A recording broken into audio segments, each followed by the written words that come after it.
I'm Frank Garza, and welcome to Here and Abroad, a podcast that follows the U.S. men's national team and their player pool across Europe, MLS, or wherever else they play their club football. Most of the European leagues have ended their seasons or will be ending them very soon. And on today's show, we're going to look back on the European season and discuss which Americans had the most notable performances abroad. To help me do that, I've invited Greg O'Keefe to join the show. Greg is a senior writer for The Athletic, covering U.S. soccer players in the U.K. and Europe. Previously spent a decade at the Liverpool Echo covering news and features before an 8-year stint as the paper's Everton correspondent. He has also worked as a news and sports journalist for the BBC and hosts a podcast in his spare time. Greg, welcome to the show. Hi, finally. I've been looking forward to coming on for a while, so it's good that we managed to make it happen. Yeah, Greg, I've been really enjoying the piece that you put out every Monday for The Athletic called USMNT Player Tracker. It's become, really a must-read for me. And so when I thought about doing this episode, looking back on the European season, you were the first person I thought of because I know you've been following the Americans over there so closely. And I want to start by getting your American MVP of the European season, but I'm going to ask you for two of them. I want to get one from Europe's top 5 leagues and then one from outside the top 5. And for simplicity's sake, I know there's a little debate on maybe who that 5th team is nowadays, but we're just going to use the traditional top 5 of the top flights in England, Spain, Germany, Italy, and France. So Europe's top 5 leagues, who's your American MVP of the season? Before I go into that, I'm glad that you've given me a little caveat there by not including a certain other country, which helps me immensely because I'll explain why later. But in terms of that sort of established Big 5, I've been thinking about this, and there are other players who have stood out and who I've enjoyed watching, but I have to be obvious, and I'm sorry not to be particularly original, but I think Christian Pulisic's form in Milan has been the form of his career. He looks like a player having rediscovered his love for the game and showing his true level and adapting to a different league and having such an impact in one season. For me, that makes him the MVP in one of the top 5 leagues. I think Chelsea fans would probably look at him now and wish at times the season in the Premier League that they had, not that they have a shortage of attacking talent, but someone who's able to be as consistent as Pulisic has been for Milan. And his goals, which have been remarkable really, and his goal contributions have been very, very impressive. He's broken a few records. He's become the first midfielder to get the goal tally he has since Kaká in, I think it was 2010, which is no small feat in itself. And he's quickly become one of the key players in a Milan side that's got a lot of talent. So obviously there's that nice link up with Ruben Loftus-Cheek and Olivier Giroud, which will be breaking up this summer, I guess, with the news about Giroud going to MLS.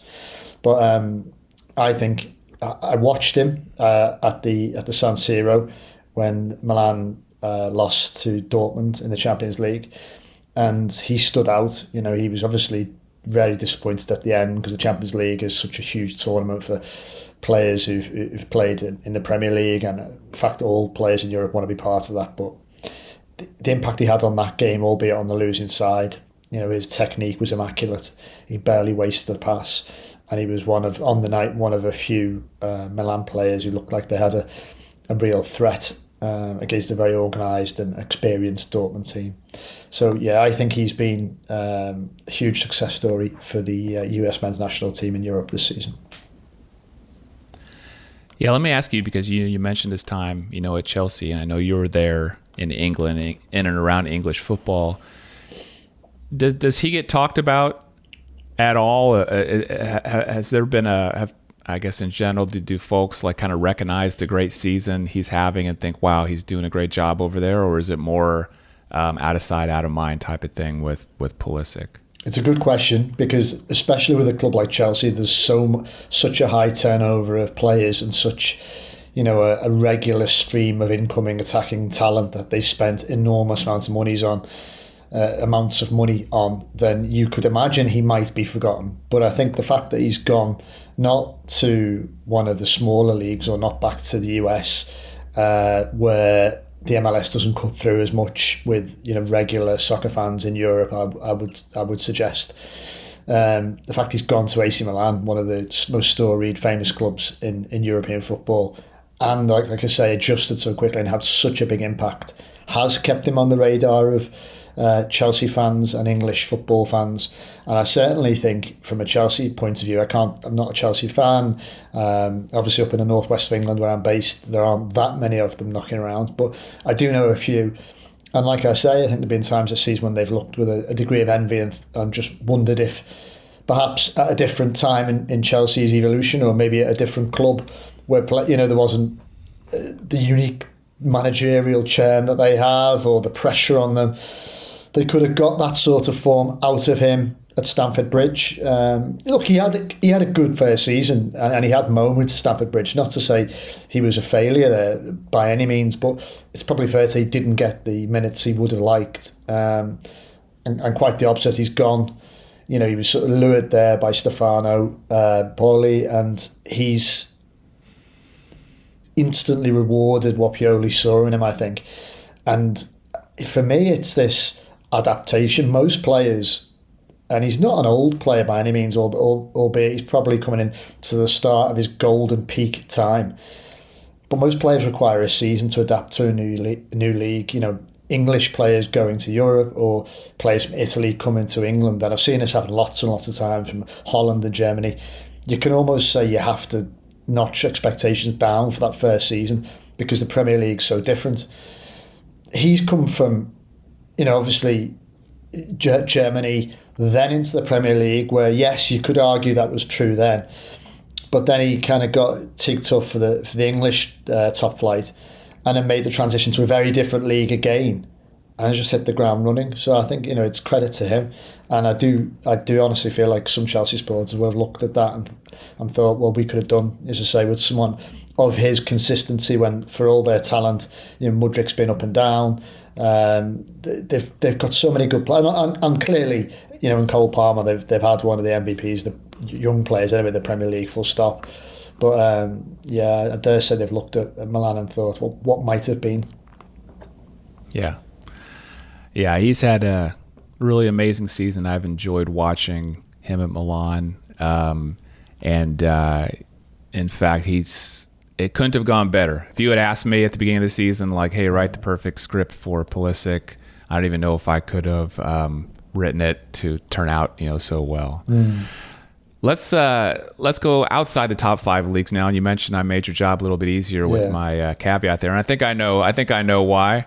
But who's your American MVP from outside Europe's top 5 leagues? Well, you allowed me the wriggle room of the Netherlands or Holland. I think you know what's coming, and I spent a lot of time watching PSV and their formidable season, as they almost went unbeaten. Sadly, not quite, but almost went unbeaten. And it was just their kind of misfortune that they had a little slip up towards the back end of the season, and that Bayer Leverkusen had such a remarkable invincible campaign that there wasn't more light on Peter Bosz and what his side were doing. But they've had 3 really exciting, really promising and gifted Americans this season. And I'm sure your listeners are aware I'm talking about Sergiño Dest, Malik Tillman. And, you've got to say Ricardo Pepi, who hasn't had as many starts, but wow, the impact he's had. But for me, I love watching them all play, and I've been over and spoken to them and spent time with them, and they're great guys. And I think for a fullback, Dest is excellent. I've got an affinity for that position of fullback. It's when I used to play soccer myself. It was kind of the place I used to play, and I think in this modern day that they offer so much more than just a defensive role. Dest is almost like technically he's got the ability sometimes of a winger or even a number 10, but playing at fullback, so he's been superb. But for me, the MVP has got to be, because I see something very, very special in this kid, and it's got to be Malik Tillman. He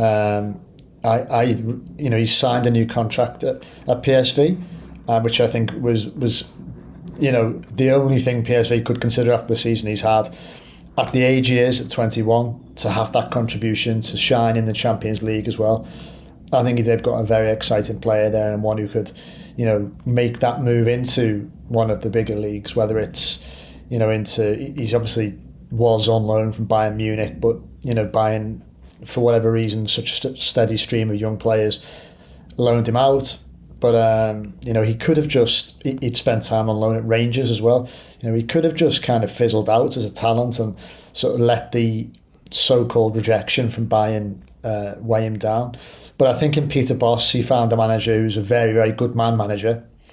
And, he had to man manage Malik at times, most notably when he slept in and missed the meeting time for one away game. And so he's a bit of a taskmaster boss, and he told him not to bother coming. He's dropped for that game, but I think he's handled him just perfectly.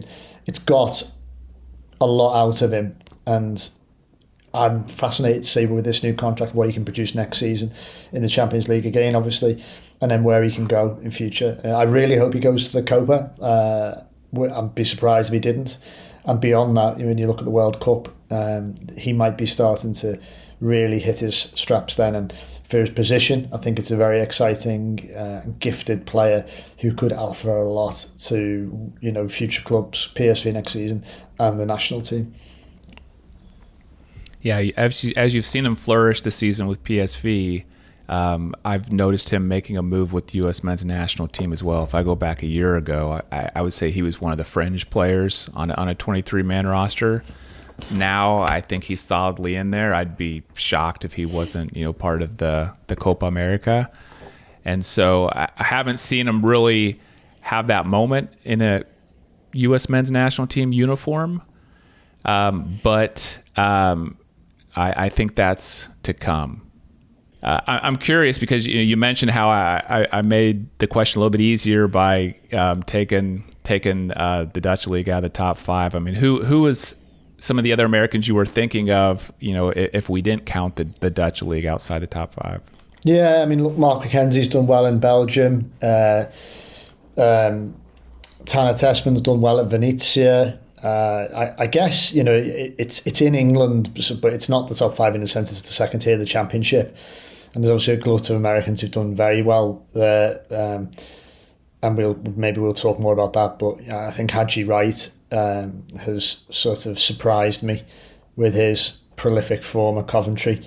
Only a shame they couldn't quite sustain that in the cup final, but it was a memorable moment to see him playing so well in that game, and just generally, I spoke to Haji earlier in the season as well, and it'd be interesting to see what levels he can reach. So yeah, there's a lot of American talent across Europe, and that's why this role at the Athletic has been so interesting. It's not just, as you rightly say, the sort of top 5 leagues. There are Americans of various ages performing and playing regular football. There's probably a few unsung heroes as well. I know, we mentioned it is a top 5 league, but some of the less fancied teams, a couple of Americans doing really well. Maybe we can speak about them later. But Leonard Maloney and John Brooks have both had solid seasons too. So yeah, it's been an interesting remit. Okay, so we've talked then about our MVPs and kind of kept it positive, but now I want to go the other route, and I want to hear from you. Who's been the most, disappointing American, this season, or maybe the American who's kind of like, underwhelmed the most? I think it's more frustrating and puzzling rather than disappointing, because frankly, we just haven't seen enough of him. He hasn't had enough opportunities for whatever reason for me to judge on form. But for all his vast potential and ability, I'd say Gio Reyna on club level, because he's still done well since he's come back into the fold under Berhalter. And I really hoped that, it was a big move going on loan from Dortmund to Forest, and probably not one I would have picked for him if he was going to go out on loan from Dortmund, a relegation battling club in the Premier League, would not have been possibly the ideal fit. But he went and good faith, and to see him play so little and have such limited impact, I think has been a real disappointment. Because look, we all know his ability, right? He's a player who's got everything in his locker. We speak about Malik Tillman, but he's another one of those young talents, similar ilk, who has that real technical gift, that creativity, and that eye for a pass, allied with the work rate. And this generation of young American players who you would hope, if they can hit their straps and hit their full potential, can really elevate the national team and go toe to toe with playmakers at some of the higher rated FIFA international teams. But I think it's going to be a really interesting summer for him, and see how he's going to find what solution that George Mendes and he will find for him playing football. He's got to go, whether it's remaining at Dortmund, which who knows, he's got to go and play somewhere regularly next season. He probably will still be a Copa, because he's proven a lot in the US jersey, and Berhalter has spoken highly of him. I know they've had they're much well documented differences, but I would imagine he still gets into the squad. But for his club football and to sustain that place in the squad, he needs to be playing a lot. And I don't want to absolve him of all blame by talking about Forest being a difficult club. I still expected that he would have played more, and so you've got to ask, could he have done more while he's been in England, and why hasn't he been able to impact games even when he's been on the field? Yeah, and he did get a couple of opportunities. I think he started at least 2 matches. I saw him have some good opportunities, in front of goal, which if he could have put one of those in there, could have changed the momentum, quite a bit, and then maybe he would have been, continuing on as a starter. But yeah, he's a guy that you just really hope this summer can get it right, because going forward, if he doesn't, I think he's in the team now. But if he's not starting to get regular minutes in the future, he's going to be it's going to be definitely a problem. Another guy I thought of, in terms of disappointments for me, was Matt Turner. Having moved to Nottingham Forest and was kind of like the starter, so he had his starting spot, and then he lost it, and hasn't been able to get it back. So he's another one that was a little disappointing for me. I agree with you on Matt Turner. Sorry to talk across you, but he was unfortunate again, Forest can be quite a chaotic club, and the recruitment can be quite haphazard, and the fact they went and signed another goalkeeper didn't bode that well for him. But he still had chances even after the Greek, I can't even begin to pronounce his second name, but the Greek goalkeeper came in. And sometimes his distribution and some of the key points that you need in the Premier League just weren't on point. I think as making saves, he's really, really solid, and that's always going to be an important thing for a goalkeeper. But at times he was a little bit too prone to errors with his feet, I think. So for someone like you, I hoped he'd kick on and keep that number 1 jersey at the City ground. He didn't. Yeah, it was disappointing, and going to be interesting to, again, he needs to be playing regularly, doesn't he? So what's his solution? We looked at Ethan Horvath as well, who had to go and find football elsewhere, again from this Forest kind of crazy recruitment train that they always seem to be on. But yeah, a disappointment, and I hope he can regain his form somewhere else. Yeah, me too. Okay, let's talk about surprises. Is there an American who surprised you this season? And this could be a positive or a negative surprise. Well, I've mentioned Haji Wright, but that shouldn't be a huge surprise, I guess. He's kind of played, let's not forget, he's played in huge games, scored in huge games for the US men's national team in the World Cup. And, speak to some of my colleagues for our sports desk based in the US, and perhaps they're a little bit... perhaps the impression I've got is that they don't haven't watched him a lot longer than I have, though they don't think he's the future of the attack for the national team. But maybe you talk about that goal against Holland, was it a fluke? But I think I've been surprised at his consistency in the Championship. It's a tough league. You talk about some of these other leagues in Europe. I'd say the Championship are probably, arguably on a level with some of them in terms of the quality and how hard it is to get up from the Championship. And to see him, like I said, in a FA Cup final, playing well against Manchester United, and getting into double figures for Coventry. But yeah, in terms of surprise. I'm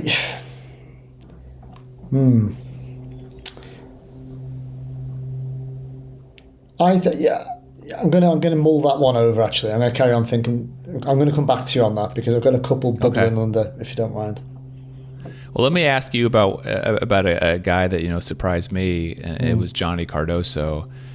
Going to Real Betis. You mentioned earlier when we were talking about Pulisic how a lot of times your first season it takes you a while to get adapted. Yeah. I expected him to come over and mostly ride the bench, and just kind of spend this, the second half of the season and just kind of get acquainted with the team. But he wouldn't really be ready to have a real go at it until next season. But man, from day one, he was kind of plugged in as a mostly starter and seemed to have, be a really impactful player for the club. I mean, what'd you think of his performance?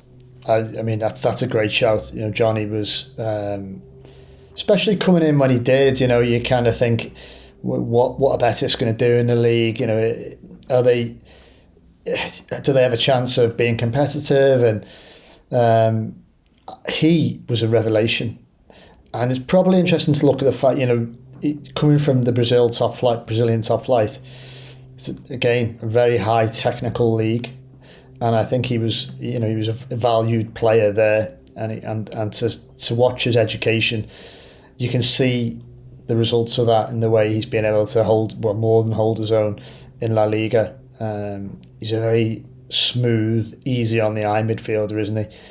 He's got such a high ceiling in terms of his age and his athletic capability and his strength, but watching him on the ball has been really, really, really sort of like enticing and very comfortable.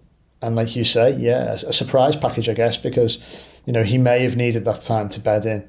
But you can just see a little bit of that Brazilian influence that he had from that time there. And look, I wouldn't want to be Greg Berhalter trying to pick that midfield,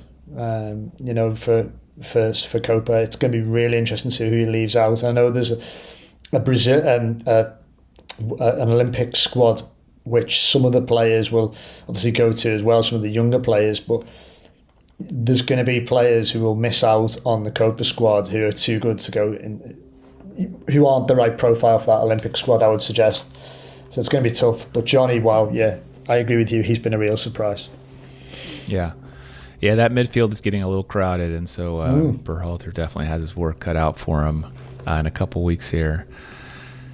We've talked a little bit already about some of the players to watch out for in this summer transfer window, but you've watched a full season now of all these Americans. I mean, who are the ones you're going to be keeping the closest eye on in this upcoming summer transfer window to see what happens to them?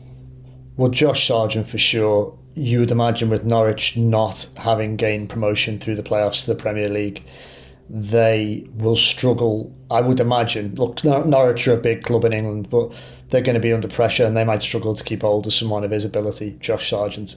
Let's hope he is able to go to Copa. He's had these ongoing ankle problems, but I think it's even more remarkable that his goal returned this season, given he missed the first 3 months of the Championship season because of this problem that's now recurred, sadly. But if he can finally get this out of the way and play pain-free with full mobility, then he's a formidable young talent. Really, really good centre forward. I could see him playing in the Premier League. I could see him playing in any of those top 5 leagues in Europe.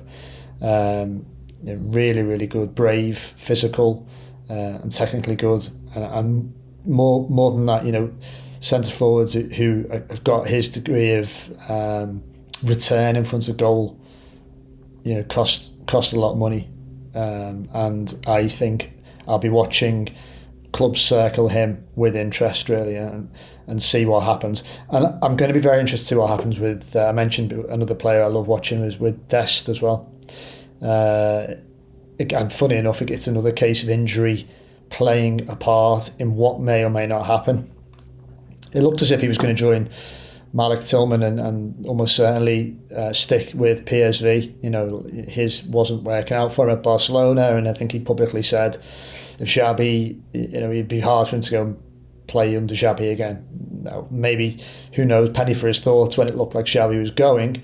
And of course, Xabi U-turned and is going to remain in Camp Nou. So either way, you could understand at that point why it looked like he might, PSV might activate their clause to keep him permanently and sign him permanently. And then he does his ACL. You know, it's a cruel game, and you know, looking at as much as maybe 9 months out. Touch wood, it's not that long, but it's a lengthy injury, and PSV, you know, as we understand now, understandably, don't want to commit to the original terms, the clause that they would have had, because it's a player that, you know, certainly he's unlikely to be able to play for them until January, maybe December. So it's going to be interesting to see what they end up negotiating with Barcelona, if they can agree on a compromise to make him a permanent player, and if not, he goes back to Barcelona, he rehabs, and then in January he can sign a pre-contract. And I would imagine there'll be a whole host of clubs, having watched, you know, his work for PSV this season, who, if they're going to get a free agent next summer or in January, you know, if they're going to have to pay a smaller fee in January, will be extremely keen to sign a player who's just starting to enter that golden period, a young player with so much ability and Champions League experience, international experience. You know, I love PSV, but I dare say there'll be clubs bigger than PSV interested in him as well. Yeah, I'll be cheering for him. Always been a huge Dest fan myself. Another one of his PSV teammates, you know, I'll be watching is Ricardo Pepi. Yeah. You know, it doesn't look like Luke de Jong's going anywhere, and Trent. so yeah, I'd be curious to see, you know, what happens with him this summer. You know, we talked about Gio Reyna. I've heard Mark McKenzie maybe moving on as well. Yeah. And then Wes McKennie, you know, still hasn't settled his situation at Juve yet. So I'm curious to see what happens with him. Yeah, it's a funny one with Weston, isn't it? You know, he's been an integral part of that team this season. And they've gone and won a trophy, played in the final against Atalanta. The season has been a personal success for him on the back of the difficulties he had in England.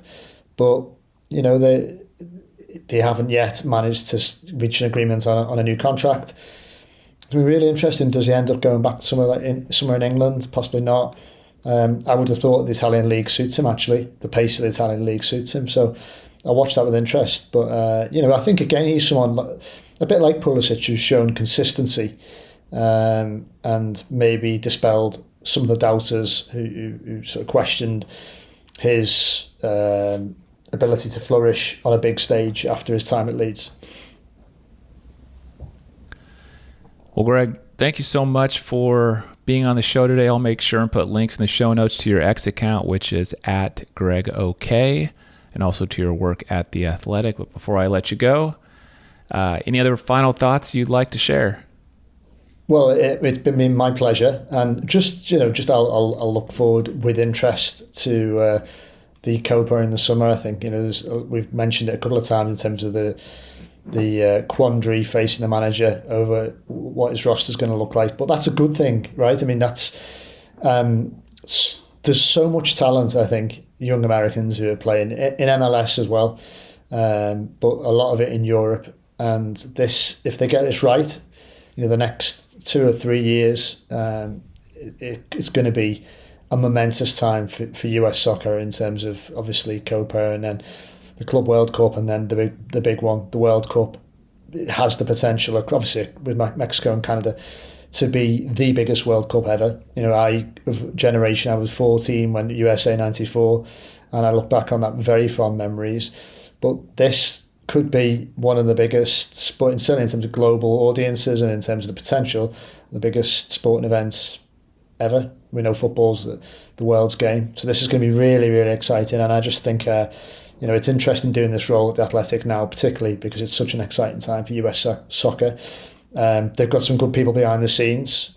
I know Matt Crocker was, kind of the technical director, was very well thought of when he was at Southampton, and has sort of got some big plans for all the teams, the women's team as well, obviously the formidable US women's national team too. So it'll be interesting watching how they can sort of regenerate as they get to the back end of their cycle of dominance, and some younger players replace some of the older legends. But no, it's a fascinating time to be observing Americans in Europe and all over the world. And I'll keep listening to the podcast and keep following you guys. And thank you for having me on. Thank you, Greg. And thanks to everyone for listening to Here and Abroad. If you enjoyed the episode, please share it with a fellow USMNT fan. I'm Frank Garza. You can follow me on X at FrankGarza007, and I'll be back next week with a new episode.